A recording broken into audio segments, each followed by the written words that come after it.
This is Scott the Fix-It Guy, and those were the sounds of a broken motor coupler on the Series 80, Series 70, Series 90 washer. So we're going to unplug the washing machine and we're going to repair it by first removing the two trim plates here on the right and left hand side. And this is the part number for the new motor coupler. You can get these online pretty cheap. And these motor couplers fail when the machine is overloaded. So we're going to pull off the right trim plate and the left trim plate, and we're going to use a Phillips head screwdriver to remove two Phillips head screws that hold on the top control console. Here's the left hand side, and these just spin out pretty easily. They're in at about a 45-degree angle. We're going to pull the washing machine out away from the wall a little bit because we want to take the control panel and lean it back, but we need some room. So I'm going to pull it away from the wall by about maybe 10 inches. So I'll pull it toward me, and then that'll release the little legs that hold it. I'll lean it back, and then I'm going to disconnect the lid switch connector here, a modular connector. I lift up, pull that out of the way, and there's two brass clips I'm going to disconnect using a standard head screwdriver. I pry them off, one on the right, and I'll pry off the one on the left, and these are holding the cabinet onto the chassis. So I got that out of the way. I'm going to open up the lid and grab the whole cabinet and just pull it toward me, and then I can get that out of the way. That'll give me better access to the motor so I can do the motor coupler exchange. So these are pretty light, just made out of sheet metal, so you can lift them up and get them out of your way. Now that the cabinet's removed, we have real good, easy access to the parts. It's a really good design. I'm going to remove this electrical connector for the motor, and then I'm going to remove the water pump clips. If these aren't kind of tight, you can use a standard head screwdriver to help you remove them. You just pry them off. It's a really clever design. I wish they still made this washing machine because it's so durable, but no longer made. So I'm going to pull this off the motor shaft, kind of wiggle it off, and just set it off to the side. You don't have to disconnect the hoses, you can just leave them connected. Now we have access to the motor, and I'm taking off these little clips that hold on water pump. I'm going to grab the two leads that are on the capacitor. Make sure you don't touch those leads because they're still energized. And then there's a little thermal coupler connector that I'm going to pull apart. And now all the electrical connectors are disconnected from the motor. 1/4 inch lefty loosey. Got one out. So this is the water pump. We got that out of the way. This is a 1/4 inch screw at the bottom.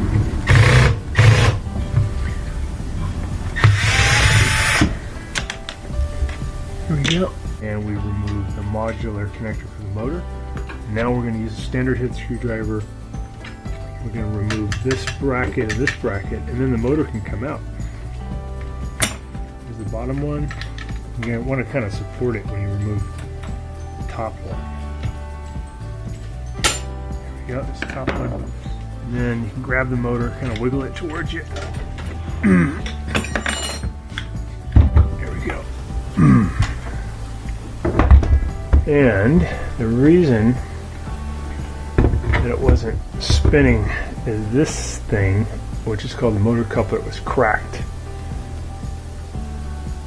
right there. So the motor shaft, this thing was spinning really fast. I'm sorry, the motor shaft here was trying to spin the transmission shaft, but it wasn't moving it because this had cracked. It was just spinning.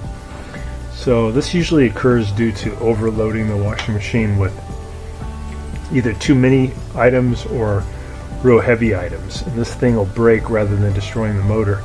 So we're just going to put a new one in. The new ones are actually built a little bit better. They're a little bit more robust.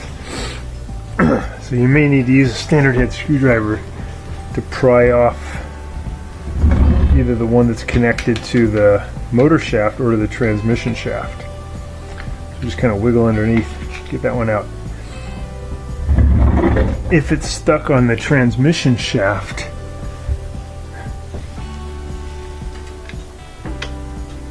and it's kind of hard to get off, like in this case, we're just going to put this back on for fun. What you can do is use a standard head screwdriver, come in behind this plate. So we can show you guys. Come in from underneath. You can see that screwdriver, and then that can give you some leverage to work it loose. Okay, so we're going to put on the new one, and the new one has a metal insert rather than plastic, so it's going to last longer than just the plastic. So it's pretty cool. It's an improvement. This rubber piece just helps take the shock, so the plastic pieces are less likely to break. We'll put one on the motor shaft, and it only fits one way because there's a flat part of the coupler and a flat part on the motor shaft. And usually you got to tap it on a little bit because it won't go on far enough by itself. You can just take a small hammer, and I usually use something like a socket. Put that on the metal, just tap it. Now it's the shaft end and the motor coupler are in the same plane, so that looks good. We'll do the same thing for the one on the transmission shaft. Transmission shaft. Let's put the guy back on.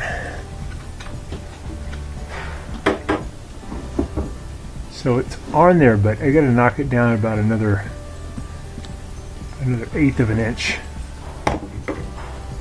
So I'll take my socket with the extension, tap it on there.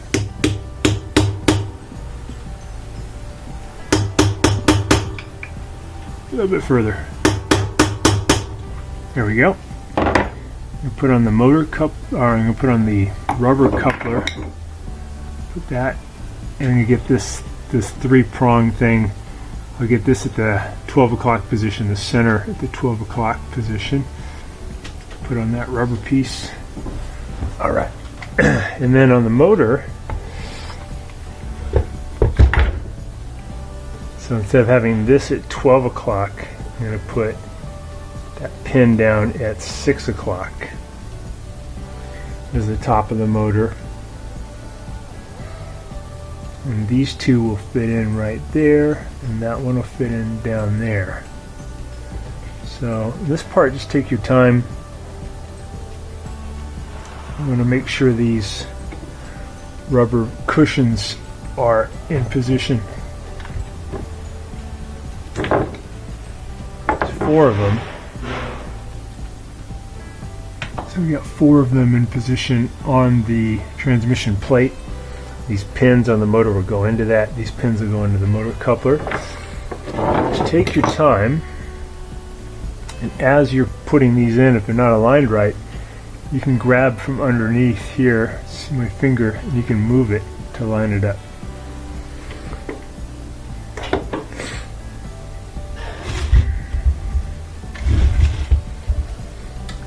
Alright. So we're going to put this bracket in. Goes in and then turns. And get the motor in position. Motor's kind of heavy. Bottom one's already ready. Top one's here. Just have to line up that motor coupler. So it's back working again. And this is the part that it broke. It just cracked, got overloaded, called the motor coupler. So we replaced that, and now it's working. And here's during the spin mode.